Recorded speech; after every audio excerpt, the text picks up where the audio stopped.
Ok, vamos começar então na formação dos filhos. Então ela diz aqui, né? Inúmeros são os irmãos que rogam em suas vinculações com os espíritos ou com os companheiros da luta humana, um pouco mais experimentados, orientação e sugestões para a tarefa, missão de conduzir a prole. Né? Quer dizer, então ela está dizendo, a Teresa de Brito está dizendo, olha, que são inúmeras as pessoas que rogam orientação para os espíritos amigos, né? Sugestões para a tarefa, missão de conduzir a prole, né? Até porque as pessoas têm muita dificuldade, né? Todos nós temos as nossas dificuldades com relação a isso, né? Todos nós muitas vezes vivenciamos dúvidas com relação a conduzimento, né, dos filhos, né? Melhor maneira de agir e tal. Então muitas pessoas pedem orientação, né? Muitos admitem seja a lide mais difícil da vida do lar, a formação dos rebentos para os trilhos do bem, da firmeza moral. Quer dizer, muitas pessoas acham que é a tarefa mais difícil da vida no lar. Talvez seja, talvez não. Acho que depende de cada pessoa, né? Depende das limitações de cada pessoa, né? Depende da estrutura de cada lar, ser mais fácil ou mais difícil, né? Acho que aí vai depender de cada estrutura, né? Às vezes para uns não apresenta grande dificuldade, para outros se transforma num verdadeiro problema, né? Indiscutivelmente não se constitui em trabalho simples o conduzimento dos filhos com vistas ao encontro com Deus, por meio da saúde moral, por meio do amor. Né? Então ela está afirmando, olha, não se constitui em trabalho simples o conduzimento dos filhos com vistas ao encontro com Deus, por meio da saúde moral, por meio do amor. Né? Quer dizer, não é tarefa simples. Né? Poderia ser, se nós tivéssemos uma atitude mais amorosa, se tivéssemos uma preparação melhor, poderia ser mais simples, né? Mas justamente esse é o nosso desafio aqui, né? Nosso desafio é aprendermos a amar, é aprendermos a utilizar o discernimento, né? Então não é tarefa simples de fato, né? Entretanto, frente às dificuldades que se alevantam, descobrimos a acomodação ou a má vontade, com que muitos progenitores ou responsáveis, outros por crianças e adolescentes, demonstram no que diz respeito à necessidade de aprender, de esforçar-se por crescer, de ampliar as próprias condições, de modo a acompanhar o progresso dos filhos, tanto quanto lhe seja possível. Então, pessoal, olha o que ela está dizendo aqui. Bom dia a quem está chegando, a Belatuza, a Tina, o Tic-Teco e a Dualba. Um grande abraço. O que ela está dizendo aqui? Olha, que eles observam, os espíritos observam uma certa má vontade, uma acomodação, né? Uma acomodação, tá? Que muitos progenitores ou responsáveis outros por crianças e adolescentes demonstram, tá? Então é lógico que muitos acham que é difícil, tal, né? Que dá trabalho, efetivamente dá trabalho sim. Criar filhos, conduzi-los para o bem, tudo isso dá trabalho de fato, né? Realmente é difícil, não é fácil não. Mas é muito mais difícil com má vontade, né? É muito mais difícil com acomodação, né, pessoal? Fica muito mais complicado quando nós deixamos de fazer a nossa parte. A Maria está dizendo, dá sim, Ali, é que cada um traz uma personalidade, né? Sim. Conhecer essa personalidade, né, Maria? Conhecer essa personalidade, identificar dificuldades, identificar potenciais, estimulá-los naquilo que eles tragam de fragilidade, né? Tudo isso realmente dá trabalho. Exige que nós convivamos com os nossos filhos, né? Passemos tempo com eles. É preciso que nós abramos mão, de certo modo, da vida, até da nossa vida particular, individual, para olharmos as necessidades deles. Porque os pais também, que não saem de dentro de si para olhar os filhos, para enxergá-los de fato, não vai conseguir identificar essas necessidades todas, né? Ok? É preciso que nós saiamos um pouco de nós, né? Renúncia, né, do Alba?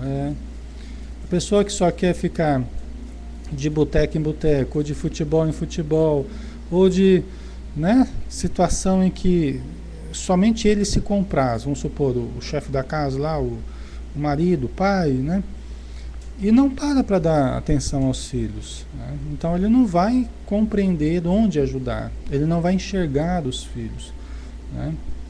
Assim, temos que estar atento a eles, exatamente, prestar atenção, né? Parece uma coisa simples, mas é preciso que haja investimento nisso, né? A Val, verdade, paz e egoísmo não funcionam. Isso mesmo, Val. Isso mesmo, não funciona mesmo. A Maria, às vezes as mães dizem assim: eu eduquei todos iguais, mas porque esse foi para mim o caminho errado. Por que esse foi para o caminho errado, né? Pergunta da Maria, né? Então, para começo de conversa, eles não são iguais, né? Nenhum filho é igual um ao outro, né? Então, a gente não deve criá-los todos iguais. A gente deve... Há uma tendência, pessoal, da gente olhar os filhos como eles, os filhos. Ah, os meus filhos, os meus filhos. Ah, os meus filhos são assim, são assado. Tudo no plural, né? Tudo na terceira pessoa, eles, né?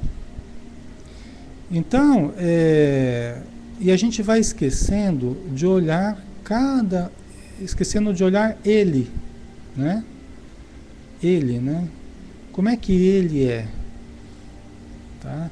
É muito comum isso na família, a gente perdendo a noção da individualidade de cada um e tratando tudo como se fosse um amálgama, né? Como se fosse um ser coletivo de necessidades únicas, né?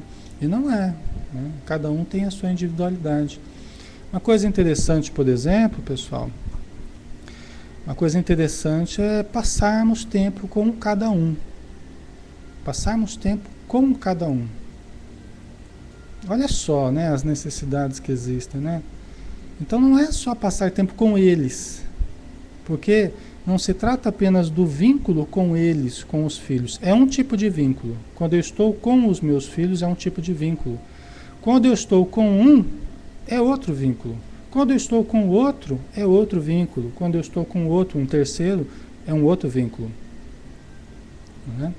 Então, a gente às vezes perde esse contato com cada um em especial. E não percebe que esse vínculo ele vai se desestruturando. Ele vai adoecendo. Né? Ah, Maria, isso mesmo. Acontece, antigamente as mães tinham 10 filhos, imagina. É verdade, né?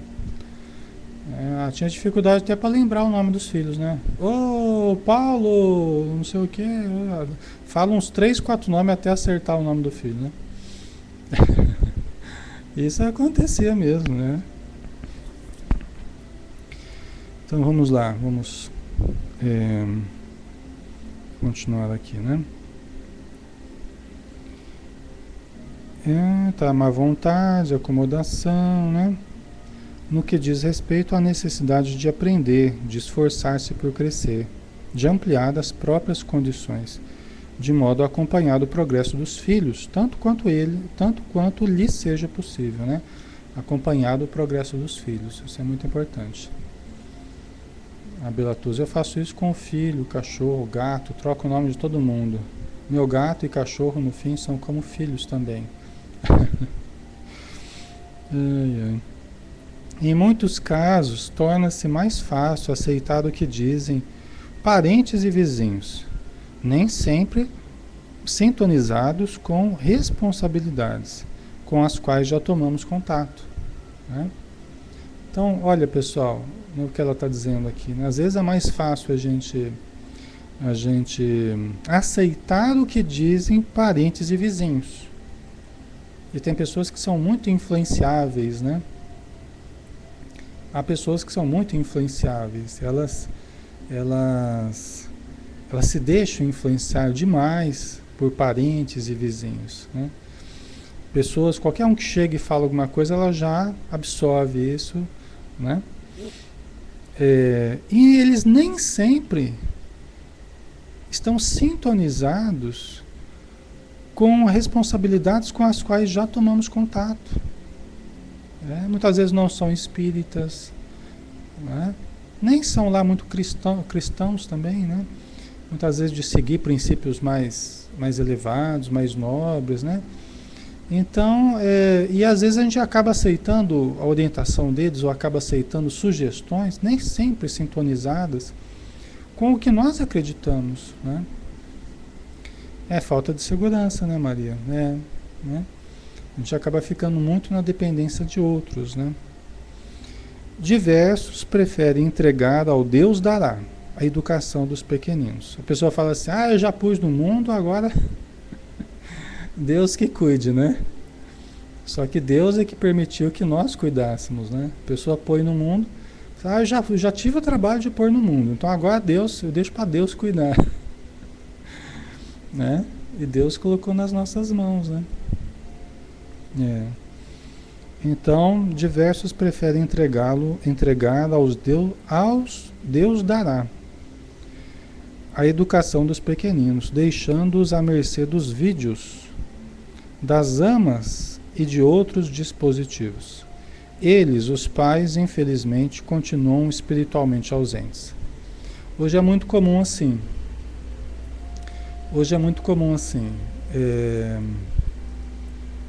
Fica o videogame e o computador cuidando dos filhos, né? Entre aspas, né?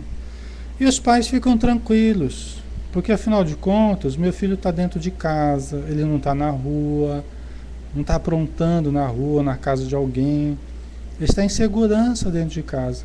Se o nosso único problema fosse de segurança, ainda vai lá, né?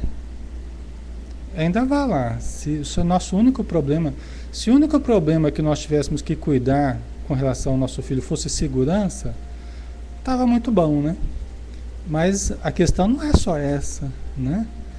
E nós vemos hoje, equivocadamente, legiões e legiões aí, de crianças completamente viciadas em videogame, completamente viciadas em jogos por computador, né? Então, até que ponto essa segurança de estar somente em casa ali, quietinho, jogando o dia inteiro, está contribuindo, né? Está contribuindo para o desenvolvimento dos nossos filhos.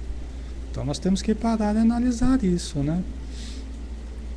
Ou nós estamos criando pessoas inseguras, difíceis de relacionamento, já viciadas, já desde cedinho, já 3, 4 anos, 5 anos, já completamente viciada em videogame. Tá? Então, é uma coisa séria isso, nós temos que parar e analisar. Essa falsa sensação de segurança que nós temos, porque ele fica no quarto o dia inteiro. É bom que eu fico tranquila, que meu filho está em segurança.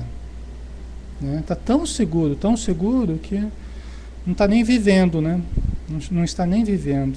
Só que mais cedo ou mais tarde vai ter que sair do quarto, vai ter que sair da sala, vai ter que sair de casa, né? E como que ele vai estar em termos de segurança, em termos de traquejo social, né? Nós temos que analisar isso, né? Vai ser lançado de uma hora para outra, ou então vai ficar um adulto, vai ficar morando com os pais a vida inteira, né? Como existem vários, vai ficar morando com os pais a vida inteira, inseguro de sair, né? De sair das asas dos pais, né? A Sandra, minha filha por 2 dias estava obcecada pelo PC, até que meu marido deu uma punição a ela, 8 anos. Não queria sair de casa. A gente precisa colocar limites, né, Sandra? Não tem jeito. A gente tem que ver cara feia mesmo, né? Chorar, vai chorar, não tem importância.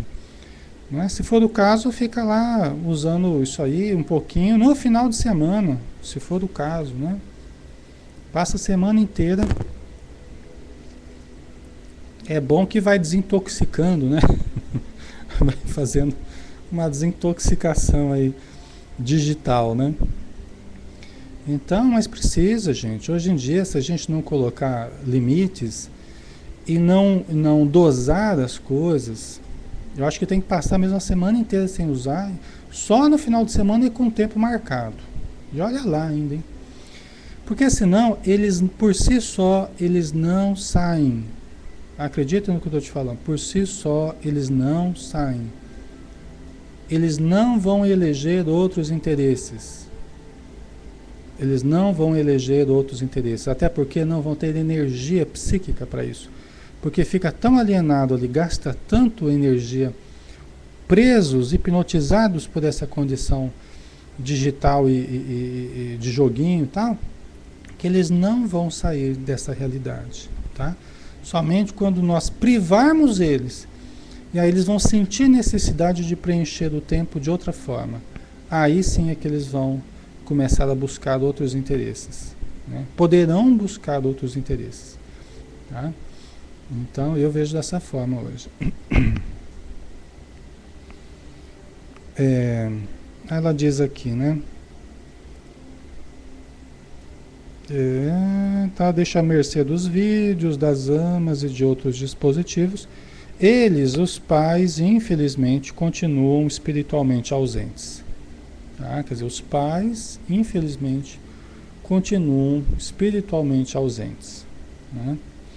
A criança se assemelha a uma esponja. Tá? A criança se assemelha a uma esponja, capaz de absorver facilmente o que lhe entregamos à alma, seja conteúdo de nobreza ou de perversão. Tá? Então, olha só, né? A criança é como uma esponja. Tá? Tudo que nós entregarmos a ela, ela vai absorver, tanto coisas boas como coisas ruins, né? A criança, como ela não tem a estrutura egóica, a estrutura do ego desenvolvida, né? O ego é um filtro, tá? O ego é um filtro que filtra os estímulos, seleciona, cataloga, discerne, né? Raciocina. É um filtro que relativiza as coisas que nos chegam, os conhecimentos, as imagens, as informações, tá? O ego é um filtro. Como ela não tem esse filtro ainda bem estruturado, ela absorve tudo inconscientemente, tá? Ela recebe tudo sem esse filtro que os adultos já possuem, tá? Então, a criança é o que ela diz, a criança absorve tudo facilmente, né? Sejam coisas nobres ou sejam coisas perversas, né? Certo? Ela continua aqui. Para uma equilibrada orientação dos filhos, sem qualquer intenção de apostilar comportamentos ou de determinar isso ou aquilo, será de validade atentarmos por alguns pontos importantes, tais como a consciência da presença de Deus em nossas vidas. Né? Então ela está chamando a atenção para algumas questões aqui. Primeiro que ela coloca, a consciência da presença de Deus em nossas vidas. Como que nós estamos trabalhando essa questão com os nossos filhos? Né? Nós estamos incutindo a consciência da presença de Deus nas nossas vidas, na vida deles? O que vocês acham? Não é? Aí é uma questão para cada um analisar, né? Cada um fazer a sua autoanálise, né, com relação aos seus filhos, né? A gente ensina o Evangelho, a gente fala de Jesus, a gente fala de Deus, né, de um referencial moral para a vida deles, um referencial de saúde, cujo centro, o centro de todo esse raciocínio seja Deus, que eles aprendam, né, a amar a Deus, a respeitar as leis divinas. Eles fazem evangelização, né? Eles leem livros que falam sobre isso. Você conta histórias que falam disso. Nós agimos de forma a demonstrar a confiança em Deus, ou nós só demonstramos o desespero, a aflição quando as dificuldades surgem, né? Então, não é apenas informar, mas é o exemplo que se dá, né? Ah, Marcinha, é todo um conjunto de ações, não é verdade? É porque ele vai observar, os filhos vão observar, né, Marcinha, também muito mais o que a gente faz do que o que a gente fala, né? Eles vão fixar neles muito mais o que eles observam em nós, do que o que a gente simplesmente fala, né? Podemos até ter um discurso muito bonito, mas se a prática for contrária, né, for diferente disso, aí vai ser difícil, né? Eles vão ficar com a prática, tá? A Maria, às vezes as pessoas não querem sair do comodismo,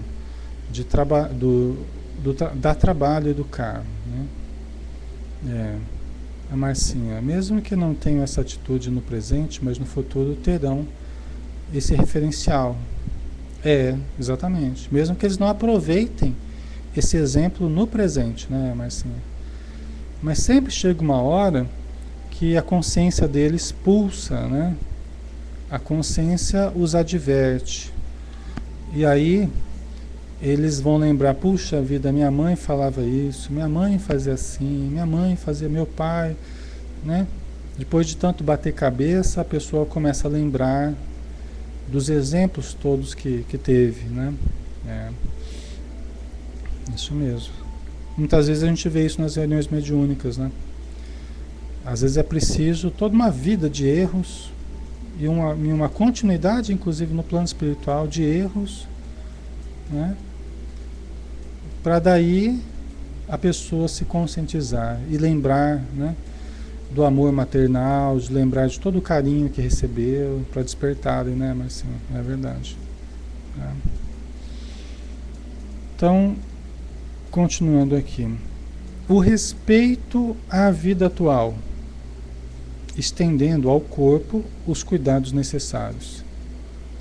Então ela está perguntando, será que nós passamos isso para os nossos filhos? Nós atentamos para esse ponto? O respeito à vida atual, né? Nós transmitimos essa informação aos nossos filhos? O respeito à vida atual, estendendo ao corpo, porque a vida começa pelo corpo, né, pessoal? Não tem como. Senão nós seríamos espíritos apenas, se não tivéssemos o corpo, né?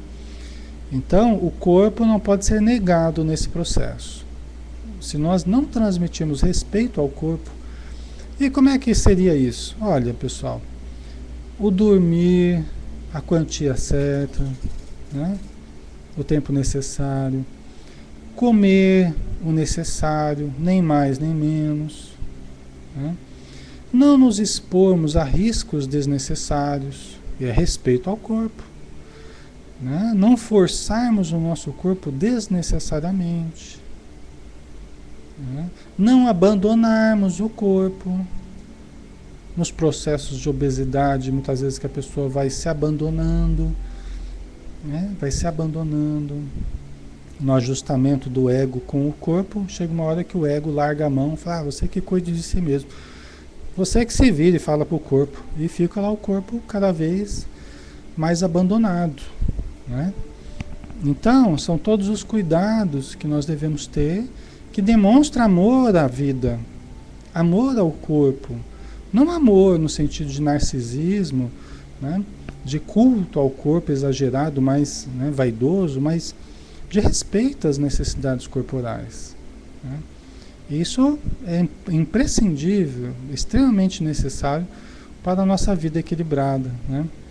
Mas não somente isso, né? Respeito à vida de um modo muito mais amplo, né? Passa pelo significado que nós damos à vida, né? Se nós não dermos um significado mais profundo, mais espiritual para a vida, né? Nós não respeitaremos a vida como ela merece. Então passa pelos significados que nós damos, né? A Maria está dizendo, minha mãe me deixou muitos exemplos lindos, benéficos, nunca esqueço, né? Que bom, né, Maria? Então, excelente, né? Aí continuando aqui. O respeito a si mesmo como integrante e atuante no processo social. Conscientização que se esboça pouco a pouco. Né, pessoal, olha só, o respeito a si mesmo. Nós temos que transmitir isso também aos nossos filhos. Respeito a si mesmo. Muitas vezes as pessoas ficam se sujeitando a situações vexatórias, situações humilhantes, no sentido assim, de ficarem rastejando atrás de outras pessoas. Né? Às vezes meninas que ficam rastejando atrás do namorado, não se respeitam, né? Não se dão o respeito. Né? Querem ser amadas, muitas vezes inseguras, carentes, ficam lá. O namorado faz o que quer e o que não quer. Né? Depois vai ser o marido que vai fazer também o que quer e o que não quer. Né? A pessoa abrindo mão de si mesma, do próprio desejo, dos próprios sonhos, né? E dominada, completamente dominada pelo outro. Né? Tem gente que vê isso ainda como uma coisa benéfica, né? E não é. Essa sujeição é praticamente uma obsessão entre encarnados. Tá? Então, o valor a si mesmo, né? Passa pela autoestima, passa pela autoimagem que a pessoa tem, pelo respeito a si próprio, né? Por se gostar, por se amar. Né? Amar sem acordos. Ou de ídolos, né? Fica fixado num ídolo, né? Exatamente. Às vezes até internaliza aquela imagem, né? E quer ser como a pessoa, esquecendo aquilo que é. E é filho de Deus, tem um potencial infinito a ser desenvolvido. Eu não preciso ser o outro. Eu não preciso me sujeitar ao outro de uma forma tão rasteira, né? De uma forma tão a desrespeitar a mim mesmo. Né? Eu não preciso fazer isso. Tá? Eu preciso sim exercitar a humildade real, que é a percepção das minhas fragilidades, percepção exata daquilo que eu sou e daquilo que eu não sou ainda. Isso é a humildade. Né? Nós temos uma percepção adequada. Né? Não é nos subvalorizar. Né? A Joana de Anjos até fala sobre isso. A pessoa que se subvaloriza, isso não é humildade. Tá? Se autodeprecia, não é humildade. É a face oculta da vaidade. Né? É a face oculta da vaidade, não é humildade. Tá?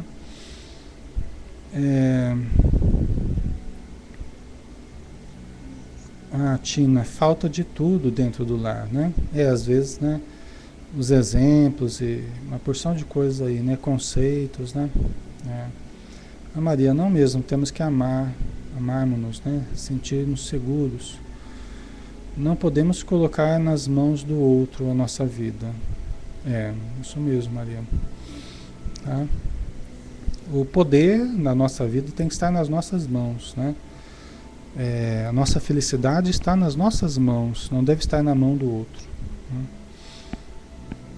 Né? Deixa eu ver aqui onde é que nós paramos. Então, respeito a si mesmo como integrante e atuante no processo social. Conscientização que se esboça pouco a pouco. Desprezo às vacuidades, transformando o consumismo avassalador e indevido em rota de assistência para com os que carecem mais ao nosso redor. Né? Então, desprezo às vacuidades. O que é isso, vacuidade? É o vácuo, né? Desprezar dá a impressão que é uma coisa negativa, que, mas eu não posso desprezar, né? Não, mas aqui a Teresa de Brito fala assim, é preciso ensinar o desprezo, porque a gente tem as coisas negativas que nós devemos desprezar, sim. Né? Tem as coisas negativas que nós não devemos dar consideração. Não devemos considerar. Tá? E aqui no caso, as vacuidades, os vazios, né?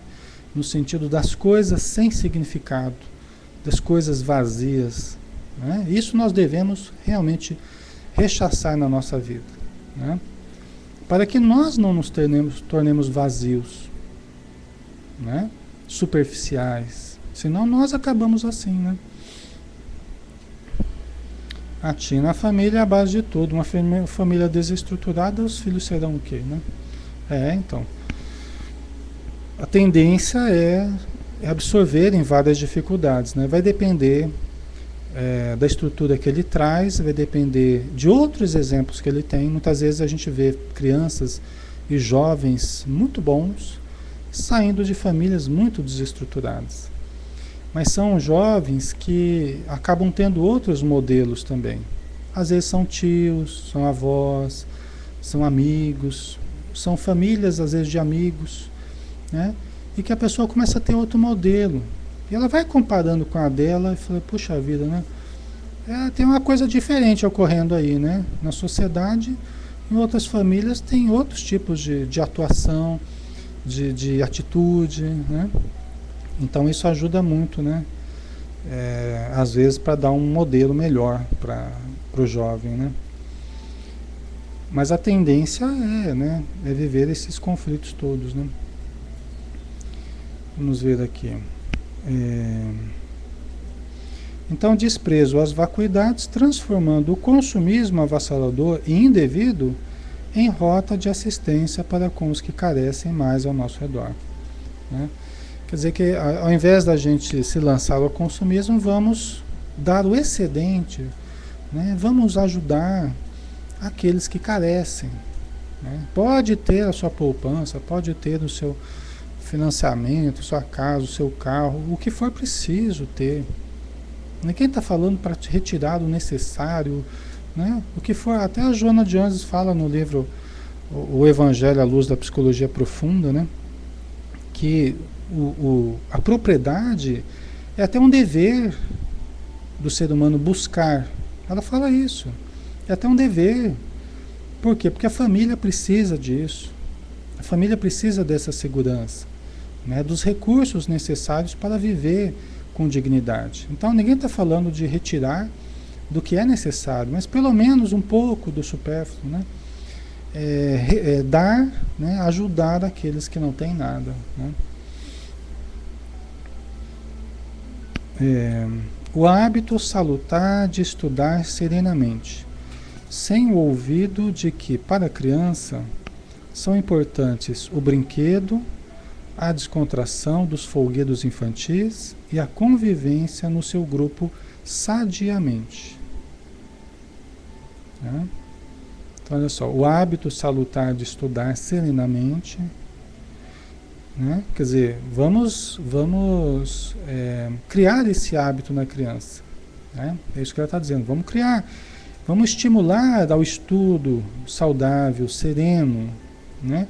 Mas sem esquecer de que para a criança são importantes o brinquedo e a descontração dos folguedos infantis e a convivência no seu grupo, sadiamente.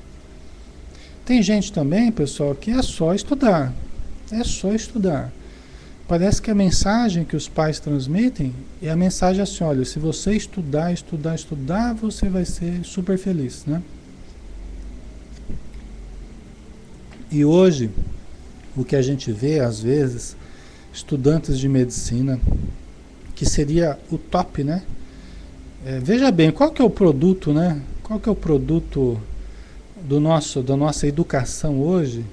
Qual que é o top de linha, né? O sonho de consumo dos cursinhos, isso é formar, é passar em medicina, não é?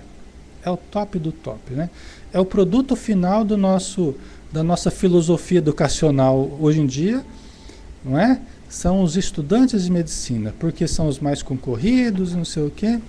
Então, parece que é o referencial, né? Só que interessante, o que a gente tem visto nas universidades por aí afora, são muitos estudantes de medicina, né? E até na nossa região teve um fato muito interessante esses dias atrás, esse tempo atrás aí, né? Estudantes de medicina fazendo coisas absurdas.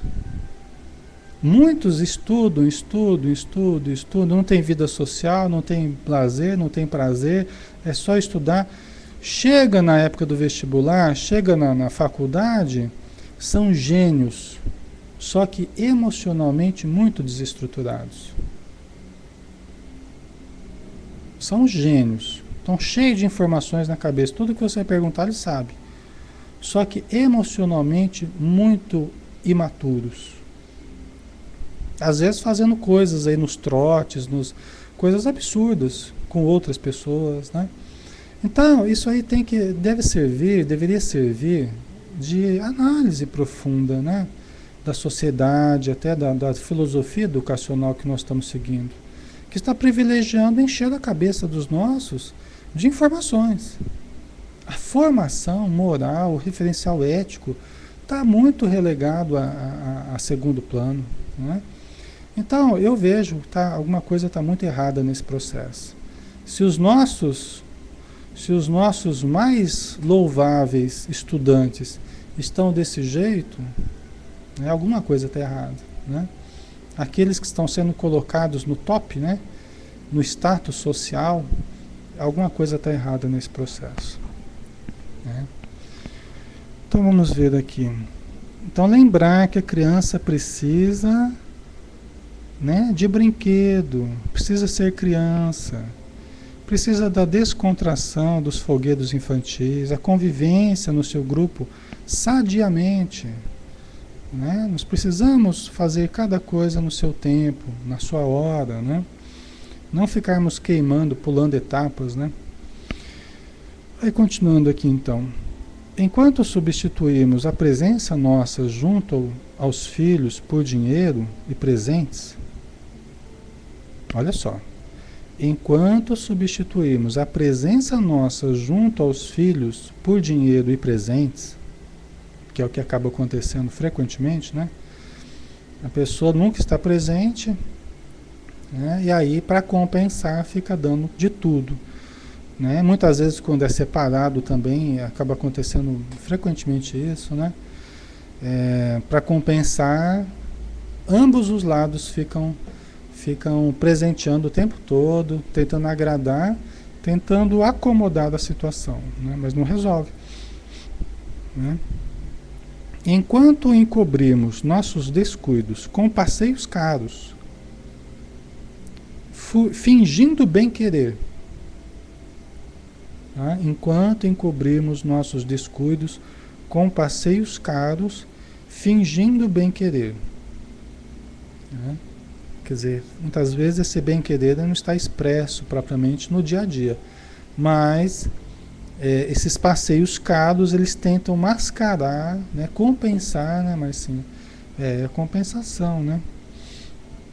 E por isso que acabam sendo exagerados, né? Passeios caros, né, acabam sendo exagerados. A gastança vai longe, né? Enquanto permitirmos que os ídolos fabricados pelos veículos comunicadores ocupem na mente infantil o lugar que não tenhamos tempo para ocupar, olha só, enquanto permitirmos que os ídolos fabricados pelos veículos comunicadores ocupem na mente infantil o lugar que nós não tenhamos tempo de ocupar. Então aqui ela está dizendo duas coisas, né? Primeiro, a coisa ruim dos ídolos ocuparem os espaços na mente infantil.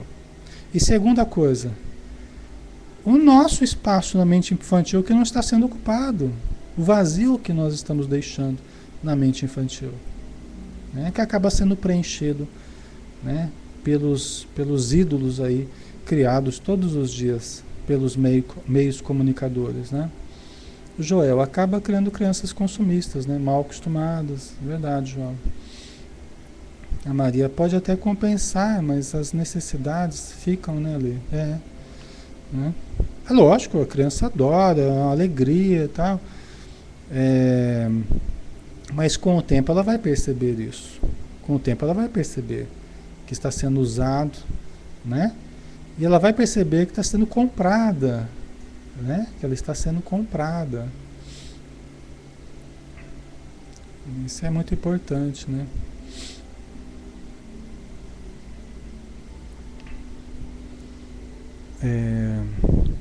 Deixa eu ver aqui. Vamos ver a continuidade aqui. Tá. Enquanto permitimos, né, que os ídolos fabricados pelos veículos comunicadores ocupem na mente infantil o lugar que não tenhamos tempo para ocupar. É natural que a sociedade siga de queda em queda, antevendo os excessos do mal, ao que se reportam os Espíritos do Senhor, a fim de que todos sintamos a necessidade do bem e das reformulações. Né? Quer dizer, enquanto nós continuarmos permitindo isso, né, e agindo dessa forma, a sociedade vai de queda em queda, né? Produzindo o mal, surgindo o mal, a insegurança, a baixa autoestima, a criminalidade, né? O abandono, a insegurança em todos os aspectos, né? Então nós acabamos vivenciando esses males para que entendamos a importância do bem, né? O que deixamos de fazer. Né? Hoje em dia, muitas vezes não é tanto o que nós fazemos que faz mal, é o que deixamos de fazer. Né? São os vazios que nós deixamos na educação dos pequeninos aí, né? Mais importante do que o que está sendo feito é o que não está sendo feito, né? É a prece que não se ensina, o evangelho que não se faz, a evangelização que não se dá, o exemplo que não se fornece, o limite que não... Se a gente for ver, gente, é um conjunto de carências aí que acaba, né, acaba estourando numa adolescência complicada, né, uma atitude do adulto inseguro, né? Maria, mais tarde isso fala mais alto, com adultos totalmente complicados, né? É verdade. Então, continuando aqui. Entretanto, se já fomos iluminados pelo conhecimento, por que esperamos o sofrimento e a derrota? Né? Entretanto, se já fomos iluminados pelo conhecimento, por que esperamos o sofrimento e a derrota? Né, pessoal? Por que esperarmos? Né, por acomodação? Será que vale a pena, né, deixarmos a coisa rolar? Se nós já temos essa informação, né, o Joel está colocando, precisaria curso para pais e mães. Pois é, mas é o que a gente está fazendo aqui, né, Joel? Em alguns casos, talvez tardiamente, né? Eu até compreendo isso. Em algumas situações, talvez tardiamente, mas a necessidade, as necessidades que ela fala aqui, você vê esse livro, né? Esse livro do Copyright de 1991. 1991. Para falar a verdade, pessoal, verdade verdadeira mesmo, eu quase nunca ouvi falar desse livro no meio espírita. Foram raríssimas as pessoas que eu ouvi citarem esse livro no meio espírita. É um livro de 1991. Eu, para falar a verdade, eu só vejo eu falar nesse livro. Das pessoas que eu conheço, eu vejo eu e talvez mais um ou dois aí que de vez em quando palestrante, às vezes cita uma coisa ou outra. Gente, mas sinceramente, eu nunca, ou quase nunca ouvi falar desse livro. E eu já falei para vocês, cansei de falar já, eu considero o livro mais importante para a família no movimento espírita. Eu considero esse livro, em termos assim de didática, de entrar nos assuntos, de falar abertamente da família, dos problemas da família, eu não vejo outro livro mais importante do que esse. E eu não estou colocando o Evangelho aqui nem Livro dos Espíritos, eu estou falando especificamente da família, né? Os problemas da família. Então eu vejo assim que no movimento espírita, o tema família ainda está muito, eu acho assim que ainda tem sido pouco debatido, os assuntos assim, em torno da família. Né? Então acho que esse curso aí que o Joel falou, curso para pais e mães, eu acho que tinha que ser mesmo, tinha que existir nas casas espíritas com muito mais frequência, tá? Esse tipo de informação, tá? Mas nós estamos fazendo aqui, o material está ficando gravado, quem quiser aproveitar, que aproveite, né? Quem achar por bem fazer essas reflexões, né, será bem-vindo e poderá aproveitar aqui dos conceitos que a Teresa de Brito está trazendo, né? O Joel, por aqui tem o Departamento da Família, estudam muito sobre educação em família. Então, que bom, né, Joel? Ótimo. Muito bom. Então vamos ver se a gente termina aqui. Deixa eu ver. Só tem mais um parágrafo. Ela fala assim: amemos as nossas crianças, impondo-nos regime de progresso geral, a fim de que melhor possamos orientá-las, para que cumpram os seus deveres na Terra, rumando como espíritos imortais para os seus destinos de luz. Né? Amemos as nossas crianças, impondo-nos regime de progresso geral. Gente, nós não podemos afrouxar a família, não podemos afrouxar dos exemplos, afrouxar a educação, a força moral. Nós temos que fazer o contrário. Né? Nós temos que apertar, abraçar. Né? E o que a gente vê são pais frágeis, não sentem força para abraçar a família, para aproximar, para resolver, né? Para criar limites para a família.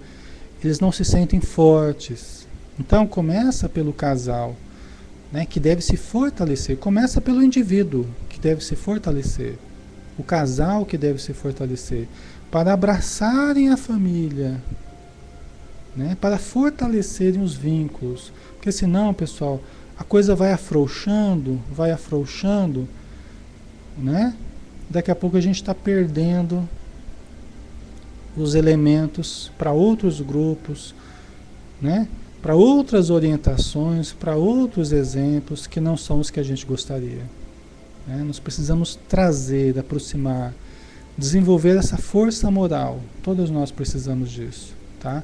É um desafio que eu não estou isento, né? Nenhum de nós aqui está isento disso. Todos nós vivemos as nossas dificuldades, os nossos conflitos, enigmas, desafios, todos nós passamos por isso. Tá? Mas nós temos que cada um equacionar o nosso desafio. Né? Nós temos desafios diferentes. Cada um de nós veio com programações diferentes. Temos que descobrir qual é o nosso. Quais são os nossos desafios, né? O Joel, tinha uma campanha na TV, adote seu filho antes que um traficante o faça. Na verdade, são tantas tentações hoje para criança, jovem, todo cuidado em educar é pouco. Isso mesmo, Joel, perfeito. É isso mesmo. Por isso que vale a pena, né, pessoal? Vale a pena a gente investir nisso, a gente estudar e se dispor a mudar dentro de casa aquilo que precisar mudar. Nós precisamos mudar, né? Precisamos ter força moral. Eu vejo às vezes pais que estão sem força moral, às vezes porque brigaram muito com os filhos, com a esposa, e aí ele não se sente com coragem de chamar a atenção quando precisa, de orientar quando precisa, porque os filhos já não recebem bem. Né? Então são problemas que a gente precisa solucionar, às vezes com a ajuda de alguém, com a ajuda da religião, da casa espírita, da desobsessão. Nós precisamos buscar ajuda, né, quando necessário. Tá? A Maria, né? Deixa eu ver o que a Val colocou aqui. É difícil, mas quando nos fortalecemos e abraçamos nossa família, a paz e a harmonia reinam.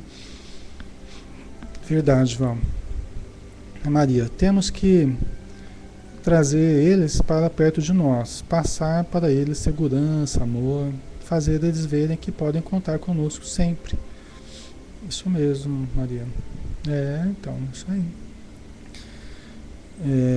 A Dulce, estudo maravilhoso, estou aqui me controlando, né? Então, que bom, Dulce. Bom que você gostou, né? Nós finalizamos aqui então, pessoal. Terminamos o capítulo 15, né? Na formação dos filhos, né? E aí, semana que vem a gente entra no 16, né? Quem é o responsável? Vamos saber quem é o responsável, né? Quem é o responsável? Semana que vem, então, a gente vai estar aqui no mesmo estudo, tá? Maria, um beijão, obrigado. Wagner, Florzinha, Maria Amiga, Joel, Dudu, Val, Sil, Val Slim, Dulce, Larissa, Luciano, Só Menezes, Belatuzia, Tina, Dualba, Tiquiteco, Sandra, Franciele, João Meme, Regina, Marcinha Cortes, Poliana, Landau, Miriam e Gilda. Fiquem com Deus, pessoal. Tenham uma ótima quinta-feira e até amanhã à noite, né? Amanhã à noite a gente tem estudo aqui às 8 horas, tá bom? Do livro Autodescobrimento. Um beijão, até mais.